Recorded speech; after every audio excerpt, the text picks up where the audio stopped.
Hi, my name is Tia Hollywood, and I am co-author of the blog Trauma, a PTSD blog on HealthyPlace.com. Today I'd like to talk to you about something that drives me absolutely buggy, and that is memory. I am the person who is notorious for losing their keys, not knowing what part of their purse they just put cash into. I will ask someone a question and they will say, you just asked me that, or you asked me that 3 times already, or I told you that the other day. And on the most frustrating of occasions, and these are usually when I'm under a great deal of stress as well, I'll just kind of get this fuzzy feeling, and I'll be like thinking about I don't know, Easter or Christmas or Thanksgiving or something, to be like, did we just have that? Did we not? Is that coming? Very disturbing. Seriously happens to me. I don't forget things like how to drive to the store. I don't forget the names of my children. I don't forget the how to read, those basic things that go on. For most folks, it's always something that is some new information that just doesn't carry over long term into my long term memory. And so I did a little research because I don't know, it's been happening for a long time, and it spikes and goes back down. And sometimes at its worst, I'm just like, I gotta find out what this is.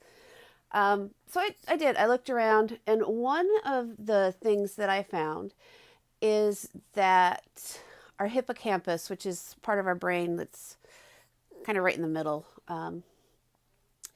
is affected a lot by trauma.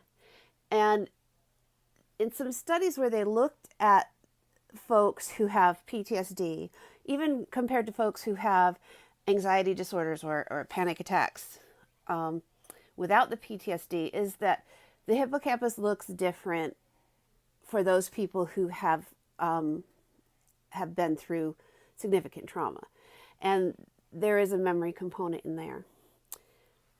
The other thing I looked at, and I've been taking an SSRI for a very long time, and that is, I have to write it down every time, selective serotonin reuptake inhibitor. That's the class of my medicine. And I found some reports on that. Some indicated that, yeah, there were concerns over memory loss after a certain amount of time. But then other reports were like, nah, come on, memory gets better, it's okay.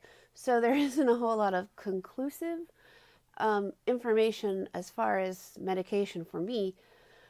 But I think what helped most in this little research process for me is that stress by itself will impact anybody's memory. It doesn't matter if you have PTSD, doesn't matter, if you have depression, doesn't matter where it's coming from. Stress will affect anyone's memory. It makes them, a little more frantic, a little more having to think about 10,000 things at once. It's harder for things to go into the long-term memory when you're stressed. You've got all that adrenaline going, you have a lot of things happening at once. It happens to everybody. The other piece that I learned that was very helpful for me is, like I talked about before, I might forget my car keys, but I don't forget how to drive. I might forget I asked my son something twice already, but I don't forget who my son is. Those are big distinctions in the memory concern area, because you might forget about something, but you don't forget what that thing is for, or the basic normal information about those things.